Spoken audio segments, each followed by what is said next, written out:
Hey Internet, just wanted to show you my Surly Bridge Club BBSH build. I'm actually taking this apart so I can just ride it as a normal bike, but it definitely served its purpose. Well, it could have. I only rode it for about a month. I'm not sure what I'm going to do with this motor and everything, but I thought it was a really good candidate on paper, and then after owning it and putting the BBSHD on there, I think it did a really good job as a good platform for the BBSHD, or definitely some of these less powerful mid drives would be a great platform for it. The frame size on this is a small, and I had a 17 amp hour battery from EM3 EV right here. Can't remember what this part of the frame's called, but the nice part is all three of these water bottle spots were able to interface with the bracket or the tray of the battery. So that was super secure, and the frame's steel, so I'm less worried about stuff bouncing around and those bolts ripping out of the frame. But yeah, it fit in there really well. Let me set it in here. Okay, so you could probably go a bit bigger, but not a ton bigger, or at least on this small frame. Let's see what else to cover here. One of my big concerns after putting this in was the chain line, and definitely moves that chain line outboard. But I think the good thing is it's pretty well lined up with your higher gears. So those are the gears you're going to be in most of the time, at least in my experience, unless you're kind of doing more like trail riding and a lot of hill climbing. You're going to be in these higher gears. But then you have you have your lower gears for hill climbing, which work just amazingly well with the BBS HD. A lot of throttle only climbing if that's what you're interested in. And I doubt you do any damage to the motor as long as you're in the right gear. Let's see. I kind of measured. I think this is a 40 tooth. This is the standard chainring that came with my BBS HD. I bought it from Johnny Nerd Out, his shop. This is a 40 tooth. You could definitely go bigger. I really don't quite know how much bigger you could go. I think if you went too big, you would kind of bang in the chainstay here. This wire is the shift sensor. I'll talk about the shift sensor location later on here. But yeah, you could probably, and if you want to look into Lecky chain rings or whatever they're called, with a little bit of offset to make the chain line more inboard, you could probably go about another 10 millimeters inboard on this before you're going to start interfering with this chainstay. Again, this shift sensor wire is here. This isn't part of the bike stock, and I'll probably discuss that in a sec. One of the issues I had installing this is, stupidly, I stripped some screws. But the first thing I did, or the second thing I did, I put one spacer here, 2.5 millimeter spacer here on this side of the bottom bracket. And then after riding for, 10 miles or so, I noticed I was right up against the chainstay. So that's one thing to keep in mind. Make sure you really torque this well and you're paying attention. I was aware that there had to be clearance here, but somehow I did it. Anyway, so there's still some clearance here. You could probably get away with less. I believe I have two 2.5 millimeter spacers pushing this, 5 millimeters more outboard. You could probably get away with like 4, or maybe even 3.5 millimeters.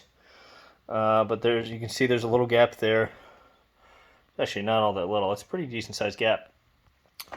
But I just used 2.5 millimeter spacers, 2 of them, because that's what I had access to. I believe they're 2.5 millimeter. I'd have to double check that. They may be 2, but I'm pretty sure it's 2.5. So that was one mistake I made. Luckily, the biggest thing I want to emphasize is you want to ride this a little bit, 5-10 miles, check everything.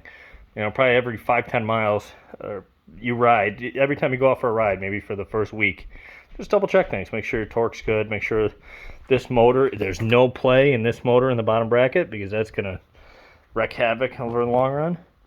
And that's the biggest thing I can emphasize about this install. You know, you're just going to live and you learn, but it really wasn't a difficult install. I did strip this outer nut. I really probably didn't have enough thread to torque it on, and I over torqued it or something, so I bought another lock ring. There's another ring underneath it that went on fine. I would recommend at a minimum buying the socket that fits the inner nut. That way you can use a torque wrench. That's some people say, just Johnny Nerded Out, I think, just says smack it with a mallet. Maybe that's okay if you have experience, but I didn't, and I ended up stripping this outer lock ring and buying a new hardware kit. So at minimum, I would do the inner ring with a torque wrench. Buy the socket. I think it's like $30-40. It's a Bafang specific tool. And then that outer one, you can just use a generic wrench on, and don't crank it really hard. Just snug it up. If you start banging on with a hammer, this outer ring, that's where you're going to run into issues like I had. Keep in mind, I think a lot of this is aluminum. This whole motor body is aluminum. So I never have issues working on cars, but working on bikes, I tend to break and strip things, and it's because there's a lot more aluminum on it. I also kind of stripped out these screws. Let me get a light. I stripped out these screws right here. Let's see if we can find them. These two screws that hold this bracket, I stripped those a little bit. I stripped the screw and the motor body a little. So you got to be careful, make sure you have plenty of thread before you try to tighten it. I kind of had the bolts way out, and that's why I ended up stripping things. So luckily it's just the end of the threads on the bolt, the end of the threads on the motor body. But I think the good for this specific setup, this bottom bracket, I ended up buying from the hardware store, I think it only looks like 3 spacers. But maybe it's about, I think it's about 5 millimeters. This gap here, you can see where those washers are not black, and they're kind of like gray color. So I think that's about 5 millimeters space between this Bafang mounting bracket and the motor body. So I did need some washers to put in there. If you can order extra washers, that's fantastic. Right from as you order the motor kit, that's probably a good idea. I went to the hardware store, got these. So I put those washers in, and I made sure, for really snugging it down, that I had plenty of thread. And I don't know, you really shouldn't be snugging these down too much anyway until you're pretty much bottomed out in the threads. I made the mistake of putting torque on this way too early, and I wasn't really threaded deep enough in that motor body. So anyway, that's kind of my mistakes I made installing it, but it's held up great now. Probably put about maybe a little less than 100 miles. Great for little trail rides, fire roads. It's amazing for that stuff. Bike trailers, no issue hauling weight with that bike trailer. Let's see what else I got on my agenda here. Shift sensor location. The shift sensor, in my opinion, is a must-have. It didn't come with my kit, and my shifts were garbage until I got the shift sensor. And what the shift sensor does is kind of cuts out the motor just for half a second and allows your bike to kind of shift with the momentum of the motor, and you should probably be pedaling a little too. But that made it way nicer to ride. And one of the biggest things about this mid-drive setup is I kind of had a lot of anxiety every time I would shift, especially if it was clunky. I was always nervous I was going to rip this apart. That's probably the biggest reason I prefer hub motors now at this juncture of my e-bike journey. But and I hope people start coming out with rear hubs that are BBSHD rated, because having something other than a derailleur and cassette, that might be a way better, that shifts smoother under load. That might be a great match for the BBSHD. But I don't think there's all that much on the market that's reasonably priced. So this shift sensor, I would honestly recommend, you probably need to buy an extension cable for this connector. and locate the shift sensor up here. Absolutely do that, because I've already kind of got my foot, I kind of caught my foot in here moving the bike around the garage, and I think I heard something crack. It still works fine, I guess. Seems to work fine, but it's just a real bad location, especially if you want to trail ride. Specifically on this derailleur. This is the Dior 11-speed that came stock on this Surly bike. I just think the angle of this is kind of ridiculous. If it was more vertical, that may make it less likely to snag on different things. So, yeah, that's the shift sensor must have. If I was going to do it again, I would get the extension cable and relocate it near the handlebars. That way it's out of the way of anything you're going to find on the trail. Let's see. One of the bigger issues I had too,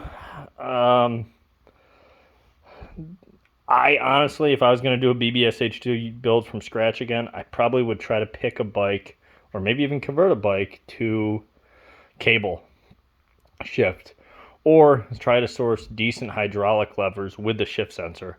I just found the magnets to kind of be finicky, but that could be install error. I'm really not anywhere near an expert at installing these, but I just found, some would cut out immediately, and then some I had to really, which is what you want. You don't even want to be able to engage the brake, but you're just pulling the lever a little and the motor cuts out. That's my opinion. But, one lever would do that, and the other lever, I'd have to pull it all the way back to get it to cut out the motor. That's the biggest safety on here is the brake cutout. So I would maybe recommend not doing the magnets. It all depends on how well the magnets interface with your shifters. And just how that magnet and the sensor can sit on your shifter. But probably worth spending $80 or $100 or whatever it is on a set of shifters with the dedicated sensors built into them.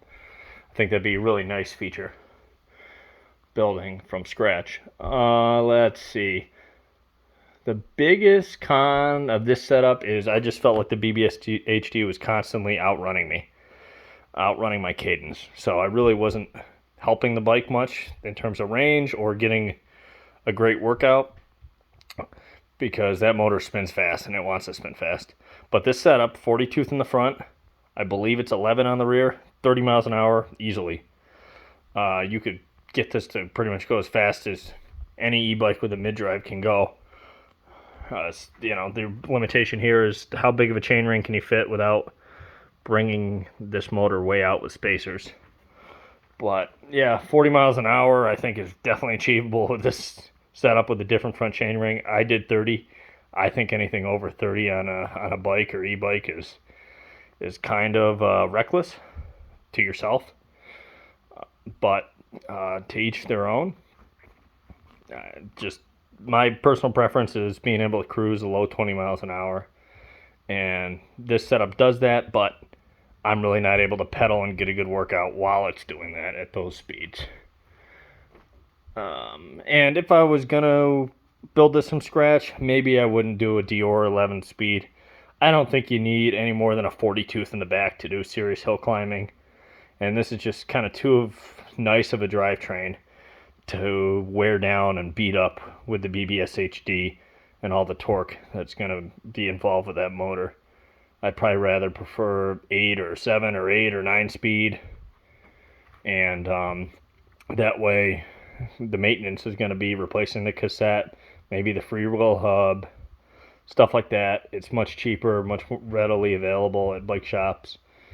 So this worked fine. I don't know if I'd want to be putting thousands and thousands of miles on it, because it's going to probably involve expensive maintenance with this drivetrain. And like I said earlier, I just kind of prefer the feel of rear hub motors. I feel like it's, the shifting is never a concern. Super smooth shifting with rear hub motors, because you're just kind of spinning the pedals. There's no load on the drivetrain while your bike is moving under motor power, so you can shift very easily. If something breaks with the drivetrain, you can get home throttle only.